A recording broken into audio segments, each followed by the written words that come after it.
Take the Sadness Out of Saturday Night by Bleachers. 10 songs, 33 minutes long. Sean, take the wheel.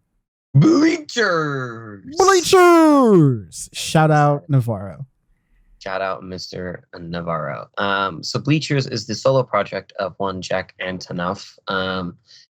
You will know him. So first off, side note, this is his third album as Bleachers. His first record was Strange Desire in 2014, which I did genuinely like as a really nice indie record. Everything, I thought it was a solid record. I've listened to it a few times. Gone Now, which came out in 2017, was a good sophomore record. I didn't think too much about it. The biggest thing with him is he has produced a shit ton of records that you will all know of.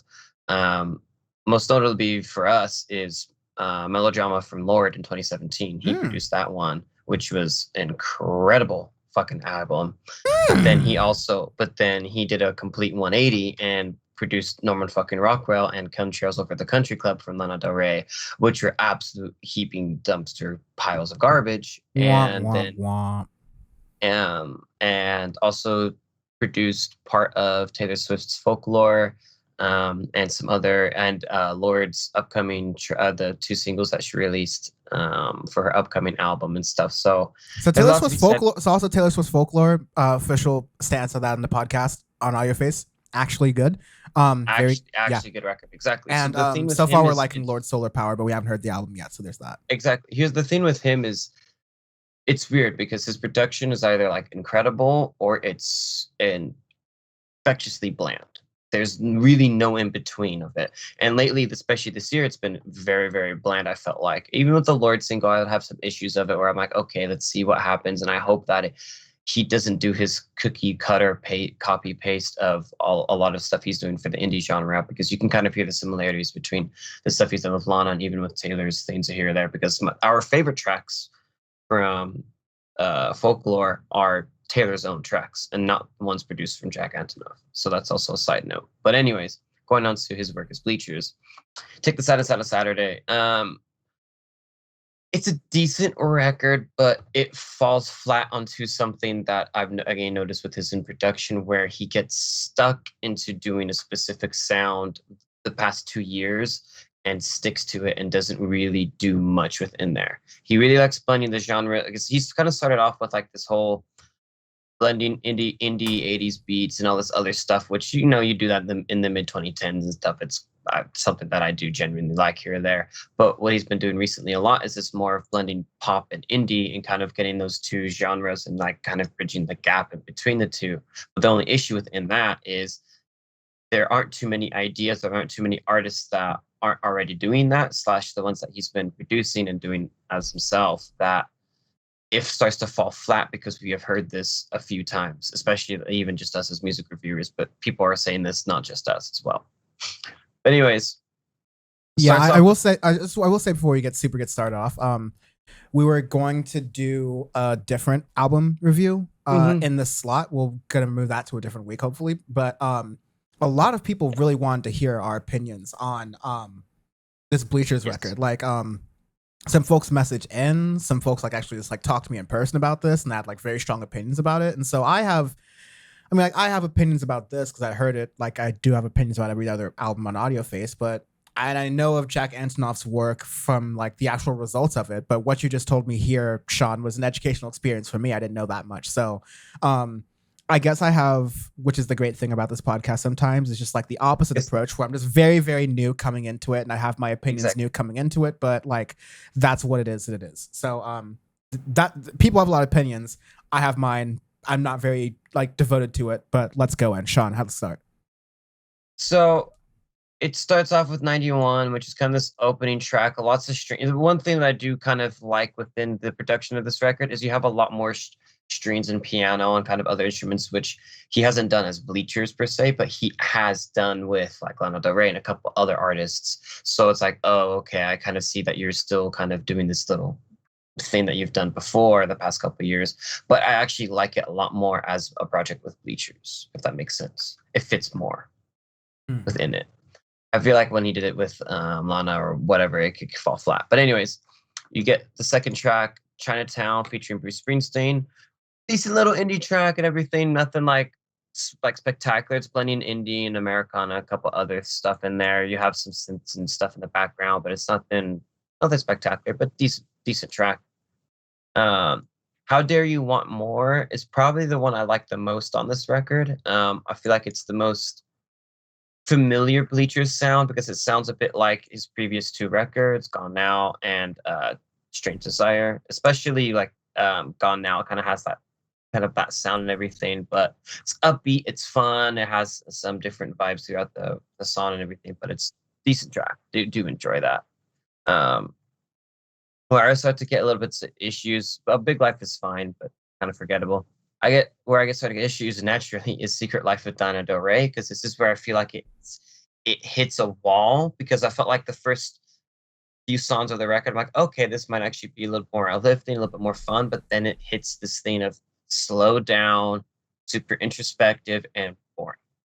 And that's kind of how the rest of the record goes. It goes really slow. It's kind of like this stripped back acoustic stuff, especially like the last couple of songs where you get like 45 Strange Behavior. What did I do with all this faith? Hate that title, by the way, because it doesn't make sense. But what do I do with all this faith would make more sense. But anyways, he and Offset have to have a conversation about their songs. God.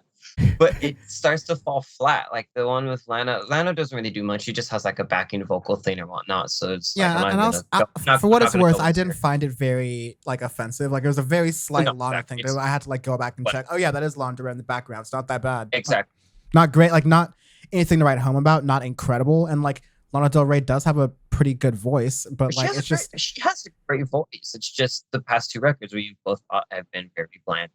And she's very overrated and all these other things. But going into the musicality of this is where I get the issue with this in production, especially the past couple of records that he's produced, where it's just very flat. And I have heard this before. We have heard this plenty of times. The issue too is because we have gotten so many damn good indie records. So many women have like come out and just knocked down the door, busting FBI style, like FBI open up, like dudes rolling down on ropes, throwing flashbangs, and that bitch is, oh, we got him. Exactly. Exactly, that meme. And you have all of these great things that have been coming out from indie, all of this different experimentation, all these other things. We have rock indie. You have like Tumor like bridging the gap between indie and rock, and all these other things we have heard. And then then there's this, which is the flatness, which I was worried about with indie. And I did talk about our state of the music industry earlier this year, where this is something that I did worry about with the genre. And this is the first record I get that. So it's disappointing, but I expected it going in. I wanted to be proved wrong, and I felt like I was being proved wrong around just like How Dare You Want More and Big Life, those two tracks. And then after that, I was like, wow, okay, never mind. I was disappointed. Yeah. It's nothing. To be fair, it's nothing. I don't think it's super polarizing. I don't think it's anything that's like inherently overtly atrocious. It's not Young Blue bad or anything like that, but within somebody who has the talent to have produced so many like notable records, so many successful records, be it as it may, to then keep doing this style and everything, to have it be this bland. It's also, I think, a thing within the music industry as a whole, because you get this within trap, you get this within neo-pop, you get this within a bunch of other things that we have talked about, where sometimes I think these people need breaks. I think people need to sit back, relax, and try and do something different. My prime example is Metro Boomin. Metro Boomin hasn't done a record this year that I know of. He hasn't produced anything this year. Couple singles here and there, but like singles, but not a full record. Exactly. He picks and chooses the things that he works on, and the things he does tends to be very good. There's always things here and there that we will critique. And that wasn't how it was in the beginning of his career, because in the beginning of your career, you're always hustling more. But like once you get the opportunity and you make the wins, in music especially, you step back, you think about your craft, you think about how you hit it next level and do it better. Exactly. And this is the thing that I think for him to, if he really wants to continue to be like successful in the music industry, I want him to take a step back and to really look at what he wants to do, what sounds, what anything creative, like what creative expenses he wants to work on these other things, because there's talent there. I mean, Jack Antonoff has plenty of talent, but I feel like he's getting worn out within all of this. And it's now, since it's now bled into his own work as Bleachers, now that's my cue of, okay, you need a vacation, bro. Yeah, it's don't hold Jamie Hewitt hostage. It's again, my coming into this album not having much recollection of the older Bleachers work, and like I said, liking some of the things he's produced before. I just thought this was a little bit of a snore, kind of a bit of a snooze fest. Like not the worst thing. These are perfectly fine, nice tracks, but like I mean, some of the opinions I got were like less than favorable towards Bleachers more broadly, kind of the sense of like, I don't see the big appeal. And yeah, I'm kind of coming out of this with this sort of feeling as well. But obviously, yeah, there's talent there that can be realized. This is a project that was obviously done the way the artist intended and wanted to. Maybe they wanted to have the project that was like kind of done in this fashion, to this level of, I'm the words are escaping me right now, but I guess the amount to which this album is pared back, the amount to which this album is definitely not trying to push any boundaries. It's kind of constricted within a sound, almost folky, yeah, very acoustic in its production and construction. All totally fine things, and all fairly not things that are usually in my wheelhouse. So there's that to consider for as well. I'll concede those points to be absolutely fair, but I kind of just don't see. Even in an indie context, even in a folk context, there are things in all these genres that I do find that I like, and I do find that are interesting and groundbreaking and pushing things. I'm just not seeing that here per se, right? And that's fine. Sometimes to get that out of an artist, you need to pair that artist with another artist, and that was what makes good producers, right? The producers maybe not always the greatest on their own, but like compared with like some more brains, they can get some, or not some more brains, but like a different brain, then you can get some really cool work there. But overall, I don't see the hype. So yeah, I agree with it, because I'm more disappointed in a regard because his past two records I thought were pretty good, because he started as Bleachers first and then didn't produce anything until Lord's Melodrama that I know of, or he might have done something once and then done her record, which is one of our favorite things we've ever really done on this podcast. So, but it is what it is, and I want more people to have that conversation and stuff. I did talk to a couple people and I actually went into different forums and stuff of different fandoms and stuff. So I went down the rabbit hole for this podcast. So don't you dare say I never work hard for this damn podcast, because I went down like Lana Del Rey fan accounts and stuff, and I was like, oh god, what am I doing in my life? But I was honestly interested to see what people said, and there were plenty of people who said the same thing. So I was like, oh wow, okay. I thought I was just being a cranky music reviewer, but it's not just us. Yeah, definitely. Because all we want is people just to do better. It's not like DJ Khaled where we like willfully root for his demise, but yeah, we want people to have like we just want good music, most of all. And we want to hear music overall progress and go into different things that then become like the new thing that other artists get inspired to add their own spin to. And then new progression comes from there. Yes. Exactly. And then you go down just the domino effect of more, better, and better, and you get that effect here or there. So Arbitrary Scale, again, RB and the Chief seasons. Arbitrary Scale, ranking systems, arbitrary or otherwise, don't matter.